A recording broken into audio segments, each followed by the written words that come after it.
नमस्कार, मैं राकेश परमार और आप देख रहे हैं महत्वपूर्ण मुद्दा। मित्रों, महत्वपूर्ण मुद्दे में तो आज दिन भर सिर्फ एक ही समाचार था कि कांग्रेस के राज्यसभा सांसद के घर से अभी तक प्राप्त सूचना के अनुसार 290 करोड़ रुपया की नकदी बरामद की गई है। जांच अभी जारी है, यह रकम बढ़ भी सकता है। बाकी जो बेनामी संपत्तियां, ज्वेलरी और भी किसी और फॉर्म में जो भी कुछ बरामद हुआ है, उसका असेसमेंट चल रहा है। ये हजारों करोड़ में जाएगा कि लाख करोड़ में जाएगा, समाचार चैनल वाले आज इसी पर धुनी रमाए बैठे हैं और सिर्फ यही दिखा रहे हैं। या तो यह बताया जा रहा है कि 3 राज्यों में मुख्यमंत्री कौन होगा।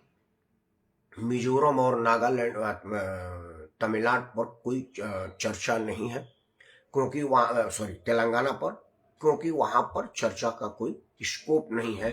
मीटर नहीं आएगा, मैटर नहीं आएगा, विज्ञापन नहीं आएगा, वो इशू नहीं है।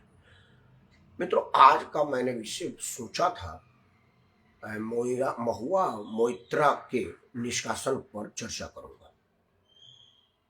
समाचार वाले चाहे बेशक कुछ ना कहे, मैं इस पर जरूर आपका ध्यान आकर्षित करूंगा। सदन से निष्कासन महुआ मोइत्रा का हुआ है और पार्टी से निष्कासन दानिश अली का हुआ है। दोनों ही मामले राजनीति से प्रेरित है। राष्ट्रहित और कानून का मान सम्मान संविधान इसमें कहीं नहीं। कल का घटना है, पहले महुआ मोइत्रा टीएमसी सांसद पर बात करते हैं। टीएमसी सांसद का निकालना कानून सम्मत था। संसद में किए किसी काम पर गिरफ्तारी और एफआईआर नहीं बनता। महुआ मोइत्रा इस वजह से बच गई, नहीं तो उस पर कानूनी कार्रवाई होना चाहिए, उसको बिहाइंड द बार जाना चाहिए।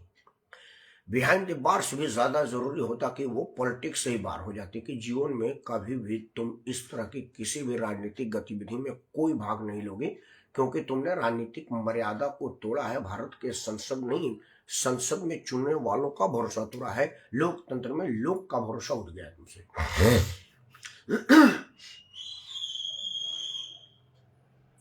लेकिन सवाल यह है कि यह करेगा कौन। भाई, एक सिनेमा में गाना है ना कि पहला पत्थर मारे जिसने पाप ना किया हो, जो पापी ना हो। भाई, पहला पत्थर वही मारेगा पापी पर जिसने कभी कोई पाप ना किया हो, जो पापी ना हो। संसद में के जिस अपराध में मोइना मोइत्रा जी को निलंबित किया गया है, उससे ज्यादा बड़ा बड़ा अपराध करने वाले लोग उसमें मतदान दिए हैं कि भाई इनको बाहर करो। इस पर चर्चा तो होनी चाहिए, लेकिन होगा नहीं। मैं तो करूंगा कि भाई, आप जिस अपराध के लिए मोइना मोइत्रा को निष्कासित किए हैं और आपने मतदान किया कि हाँ जी इसको निकाला जाए, आपके हाथ कितने बड़े बड़े अपराध में संलिप्त है आप खुद जाने। आपके पास कोई मॉरल अथॉरिटी है मोइना मोइत्रा पर करने के लिए?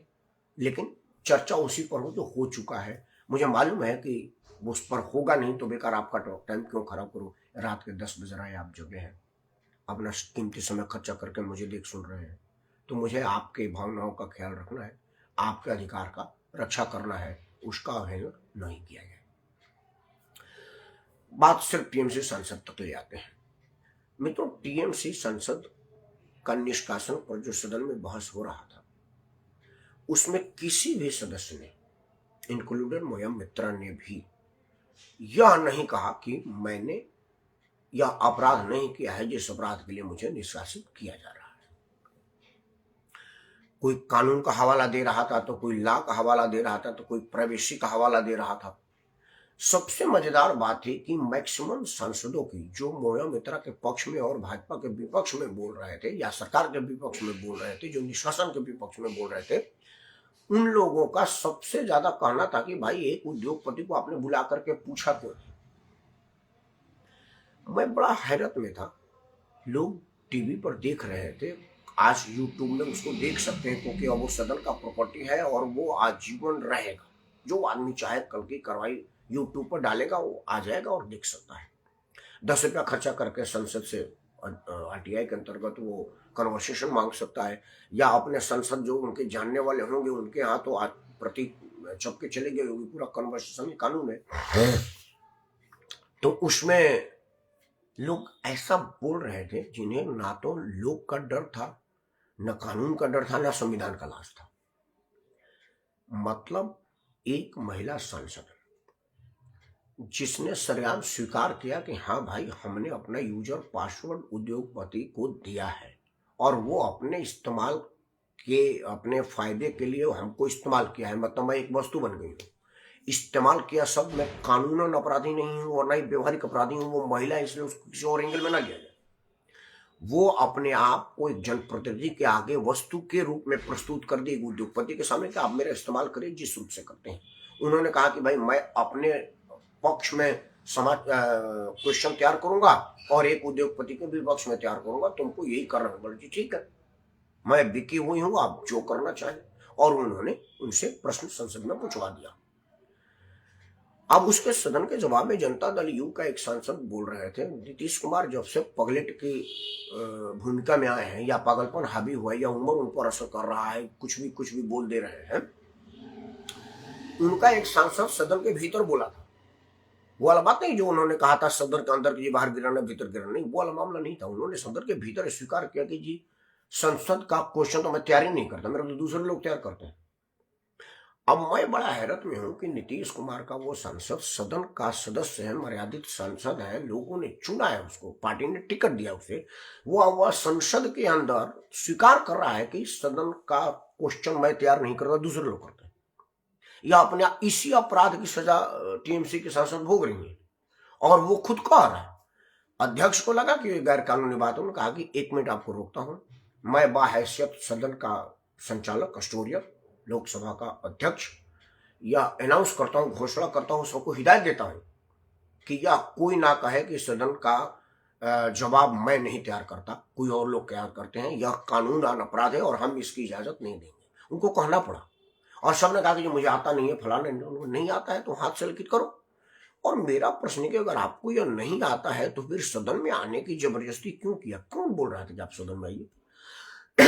किसी ने कहा था, कहीं किसी डॉक्टर वैद्य हकीम ने बताया था, कोई ओझा गुनी ने कहा था कि भाई आपको सदन में जाना ही है जब आपको प्रश्न बनाने नहीं आता, पूछने नहीं आता, कंप्यूटर चलाने नहीं आता, तो काहे आए? उनको भेजते जिनको कंप्यूटर चलाने आता था। और अगर आ गए हैं तो ये रोना क्यों रो रहे हैं? सरकार से सहायता मांगे कि भाई मुझे नहीं आता, मैं क्या करूं? वो आपको पेपर पर लिख करके कह रहा है कि पेपर पर लेकर भी दे सकते हैं, कोई जरूर कंप्यूटर चलाना। लेकिन यह सदन की गरिमा के विरुद्ध लोग सदन में बात करते हैं और दूसरे पर मर्यादा की बात करो। तो सबसे बड़ी बात है कि सदन की इसी गरिमा को भंग करने के लिए टीएमसी सांसदों को निकाला गया है और वही भंग करने की स्वीकारोक्ति मैक्सिमम सांसदों ने किया। उस पर उनके तत्काल उनके स्वीकारोक्ति पर जब जो आदमी सेल्फ डिटेल कर रहा है कि जी वो जो गलती भाई मोया मित्रा की गलती यही थी, अपना यूजर पासवर्ड दूसरे को दिया और ये साबित हो गया एथिक्स कमेटी में। तो वही एथिक्स का प्रश्न तो उस संसद पे भी बनता है जिसने कहा है कि भाई हमने अपने से तैयार नहीं करता और दूसरे लोग तैयार करते हैं, तो तुरंत उसको भी लागू क्यों नहीं हो गया? खैर ये बात का दूसरा विषय हो जाएगा। आप कहेंगे कहाँ का विषय कहाँ लेके जा रहा है। अब आते हैं और बात पर। मित्रों, सदन के लोग बजाय इस बात के कि वो कार्रवाई का विरोध करते, पार्टी लाइन से हट करके संविधान के तहत, क्योंकि सदन जो है वो संविधान के तहत चलता है, नियम कानून के तहत चलता है। टीएमसी सांसद का 3 महीना के कार्यकाल रह गया है, क्योंकि दिसंबर चल रहा है और मार्च में इलेक्शन शुरू हो जाएगा। कार्यकाल 3 महीने का, मतलब 2 महीना के बाद वो आचार संहिता लग जाएगी, तो संसद का वैसे भी नॉन वैलिड सिग्नेचर का कोई मतलब नहीं रह जाएगा, वो विधायी काम नहीं कर सकते। तो 2 महीना के कार्यकाल के लिए उनको निकाल करके भाजपा ने उन्हें सिंपैथी दिया है। अगला बार वो चुनाव 100% जीत जाएंगे, भारी बहुमत से जीत जाएंगे। उनके मतदाता कहेंगे कि देखिए ये मेरे संसद को प्रसन्न किया गया है, उनको घूस लेने की छूट नहीं देगी। लोग इतना समझ नहीं पाते हैं, उनको वो शहीद के रूप में जाएगी और जीत के आएगी। आज ही लिख लीजिए, वो टीएमसी अपना टिकट ना दे, निर्दलीय जीत के आ जाएंगे, या कोई यही भाजपा टिकट दे देगी। क्योंकि जब भाजपा ज्वाइन कर लेगी तो फिर वो अपराधी कहाँ रह जाएगी? तो पहले 1000 आया हुआ है, कोई नया बात है नहीं। लेकिन मैं हैरत में हूं कि संविधान का शपथ लेकर के संविधान की रक्षा करने वाली संस्था और सदस्यगण संविधान के विरुद्ध बात कर रहे हैं, और उस पर कभी कोई ना तो टीवी में डिबेट हुआ, ना ही सदन के अंदर डिबेट हुआ, ना ही किसी पत्रकार ने लेख लिखा, ना ही किसी यूट्यूबर ने इस पर बकवास किया। सिर्फ मैं बोल रहा हूं कि यह कानून का गला घोटा गया और यह नहीं होना चाहिए था। मित्रों, दो तीन बातें, यह बात प्रश्न उठता बनता है कि जब आप सदन के सदस्य बनते हैं और यह अपराध साबित हो जाता है कि आपने पैसा लेकर के प्रश्न पूछा और उसकी सजाए आपको क्या सिर्फ 2 महीना के अब बचे हुए कार्यकाल के निष्कासन से होना चाहिए, या आजीवन क्वेश्चन पूछने की इजाजत कब आपको सदन में, किसी भी सदन में भाग ना लेने जैसी बड़ी सजा हो, तभी तो नजीर पेश होगा।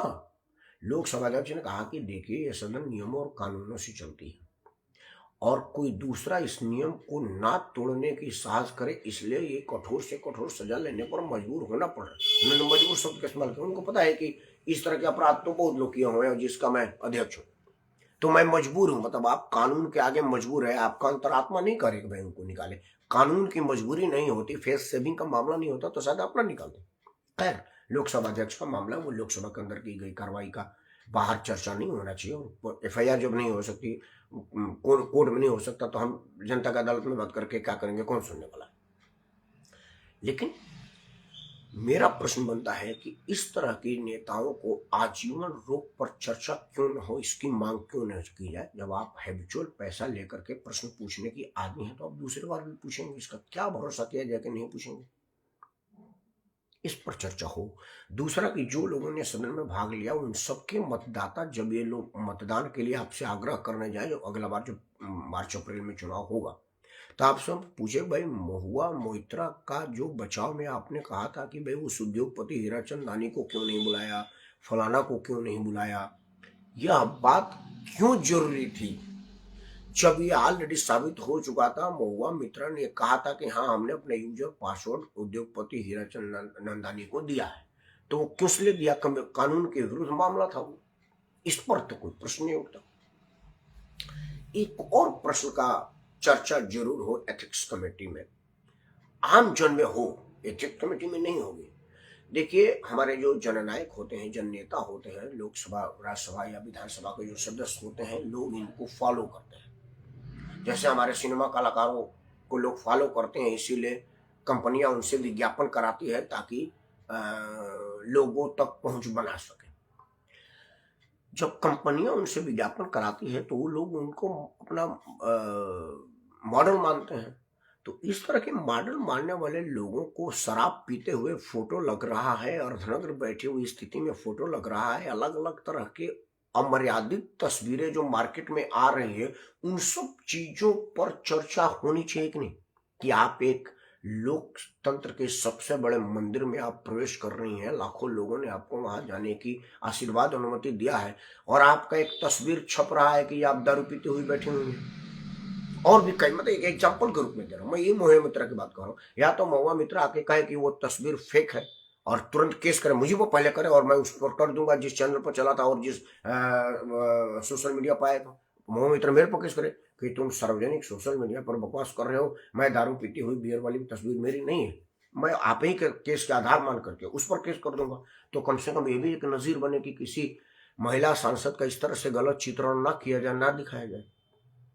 लेकिन उसके पहले ये लोकसभा, राज्यसभा और विधानसभा में बैठे हुए नेता नेत्रियों को यह बताना पड़ेगा कि उन्होंने इस तरह की अमर्यादित कृत्य करते हुए तस्वीर कभी छपा नहीं या उन्होंने कभी किया नहीं।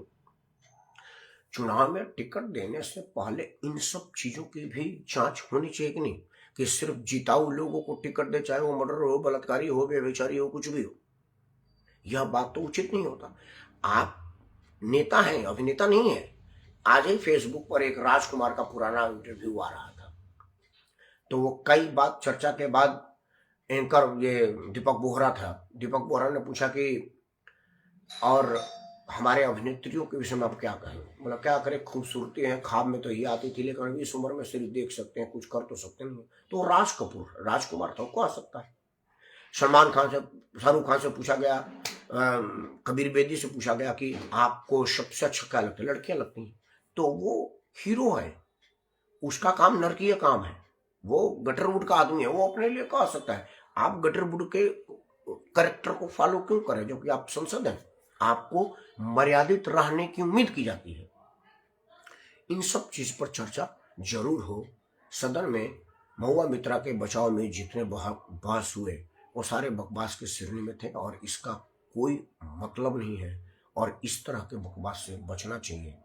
तब जबकि 2 महीने के बाद आपको चुनाव में जाना है, लेकिन उन्हें पता है कि हमारे लोग अफीम के नशे में, मतलब अफीम मतलब वही अफीम नहीं जो आप पीते चाटते हैं, नहीं, जाति की राजनीति, क्षेत्र की राजनीति, अपने नेता की चटुकारिता, यह भी एक तरह का नशा ही है। तो नशे के प्रभाव में मतदान देते हैं, शून्यता। खैर, आज एक और निलंबन हुआ पार्टी से। बहुजन समाज पार्टी की अध्यक्षा मायावती ने अपने सांसद दानिश अली को पार्टी विरोधी गतिविधि से के कारण निलंबित कर दिया। हालांकि वो ये नहीं बताया कि उन्होंने पार्टी के विरुद्ध क्या काम, कौन सा षड्यंत्र किया था। हो सकता है कुछ ऐसा काम किया हो, लेकिन प्राइमा फेसी जो प्रारंभिक दिख रहा है वो यह दिख रहा है कि दानिश अली ने महुआ मित्रा का साथ दिया और भाजपा का विरोध किया। असल में क्या है कि भाजपा के हाथ में सीबीआई और ईडी है और ईडी सीबीआई के हाथ में मायावती है। यह कार्रवाई साफ साफ दिख रहा है कि यह क्यों हुआ और इसको करने पर मजबूर मायावती क्यों हुई। हो सकता है पार्टी विरोधी गतिविधि में दानिश अली संलिप्त हो और उनको निकालना जरूरी हो गया हो, लेकिन यह बात 2 दिन पहले किया जा सकता था या 2 दिन बाद किया जा सकता था। आज ही के तारीख में यह करना ठीक नहीं है, क्योंकि दानिश अली सामने आया और कहा कि महुआ मित्रा के साथ नाजायज हुआ है, उनके व्यक्तिगत प्रश्न पूछे गए, उनका चरित्र हनन किया गया, महिला का अपमान किया गया, वगैरह वगैरह वगैरह। और इससे उस बहस को बल मिला जिसमें महुआ मित्रा ने कहा है कि मेरे साथ उलझुल हरकतें की गई। महुआ मित्रा ने बहुत बड़ा लाछन लगाया उन सांसदों पर जिन सांसदों ने एथिक्स कमेटी के सदस्य के हैसियत से उनसे प्रश्न पूछे। हालांकि महुआ मित्रा ने नहीं पूछा कि वो निजी प्रश्न क्या पूछ रहे थे। एक सांसद ने बताया कि भाई हमने ये पूछा कि भाई रात के 12 बजे 1 बजे आप हीरानंदन से क्या बात कर रही थी। ये बनता भी है, क्योंकि आप पर यही तो इल्जाम लगा है कि हीरानंदन ने आपको पैसा दिया है, तो यह कोई पूछने में बुराई नहीं, भाई पैसे के बदले में 12 बजे रात को क्या बात कर रही थी, पूछना तो बनता है, क्योंकि तभी तो साबित होगा ना कि आप कोई प्यार मोहब्बत की बात कर रही थी, देश की पॉलिसी की बात कर रही थी, सिनेमा में कौन सा नया कैरेक्टर क्या काम करे उसमें बात कर रही थी, या वो जो नया एनिमल पिक्चर आने वाला था जो अभी रिलीज हो गया जिसको एनिमल ही देख पा रहे हैं, उसमें इतना हिंसा है, उस पर बात कर रही थी कि भाई वो एक एनिमल पिक्चर आने वाला, सुना कि उसकी रिव्यू बताओ, एनिमल ही देख पाएंगे। या वो जो शाहरुख खान की पठान पर चर्चा कर रही थी, यार देखो ये साला पठान कितना शैतान है कि पठान में ये पाकिस्तानी एजेंट है तो ईमानदार है और भारत का राम मेहमान है और फिल्में चल रही हैं। आप ऐसा कुछ बात कर, पूछना तो बनता है। मैं तो ही पूछता कि 12 बजे रात को क्या बात कर रही थी, और अगर आप कुछ ऐसी बात नहीं कर रही तो लाज किस बात का, दुख किस बात का, परेशानी किस बात की।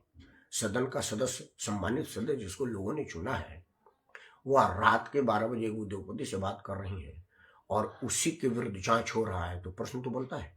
इसमें तो मैं नहीं सुनता कि कोई परेशानी है।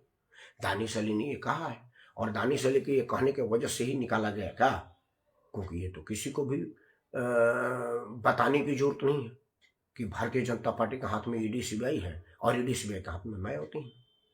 तो वो तो सीधा सीधा लिंक दिख रहा है, चाहे मायावती जी कुछ भी कहे। लेकिन दोनों का निलंबन से राजनीतिक लाभ होगा, क्योंकि दानिश अली कोई दूध का दूल्हा है नहीं। ना ही दानिश अली बहुजन समाज पार्टी के नीतियों को मान करके बहुजन ज्वाइन किया था, और ना ही ममता बनर्जी की नेत्री भारत के संविधान को मान करके संसद बनी थी। दोनों नहीं बनी थी, क्योंकि एक संविधान का खुला उल्लंघन किया था, पैसा लेकर के प्रश्न पूछ रही थी, और एक आदमी घाट घाट का पानी पिया हुआ अगले बार बहुजन समाज पार्टी के टिकट पर चुनाव लड़ता है या ना लड़ता है कि कोई गारंटी नहीं है।